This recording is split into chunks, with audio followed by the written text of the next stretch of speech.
আস্তাগফিরুল্লাহ, আস্তাগফিরুল্লাহ, আস্তাগফিরুল্লাহ। হাঁটছি, চলছি, ড্রাইভিং করছি, বাস স্টেশনে অপেক্ষা করছি, ফিলিং স্টেশনে ফুয়েল নিচ্ছি, পড়বো আস্তাগফিরুল্লাহ। কি পড়বো? আস্তাগফিরুল্লাহ। যারা সব সময় আস্তাগফিরুল্লাহ পড়ে তাদের রিজিকের কোনো টেনশন হয় না, রিজিক নিয়ে তাদের আর কোনো চিন্তা থাকে না। আল্লাহ নবী নূহ আলাইহিস সালাম যিনি ওনার জাতিগোষ্ঠীকে বলেছিলেন, ফাকুলতু আস্তাগফিরু রাব্বাকুম ইন্নাহু কানা গাফফারা, তোমরা বেশি বেশি ইস্তেগফার করো, তিনি ক্ষমাশীল। ইস্তেগফার করলে কি হবে? ইউরসিলিস সামা আলাইকুম মিদরারা, রহমতের বৃষ্টি বর্ষণ হবে, তোমাদের জমিগুলো উর্বর হবে।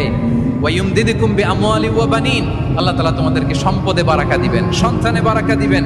ওয়া ইয়াজআল লাকুম জান্নাতিন ওয়া ইয়াজআল লাকুম আনহারা, তোমাদের ফসল ক্ষেতগুলো সবুজ শ্যামল হয়ে ভরপুর হবে, তোমাদের রিজিকে বারাকা নেমে আসবে।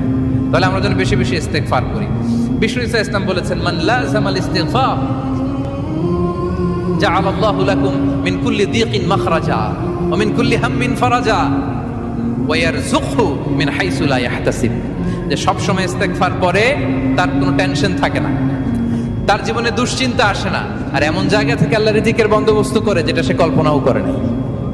সুবহানাল্লাহ। আমরা যেন বেশি বেশি ইস্তেগফার করি। আস্তাগফিরুল্লাহ, এটা হচ্ছে ভেরি শর্ট ফর্ম অফ ইস্তেগফার। অথবা পড়তে পারেন আস্তাগফিরুল্লাহ আল্লাযী লা ইলাহা ইল্লা হুয়াল হাইয়ুল কাইয়্যুম ওয়া আতুবু ইলাইহি।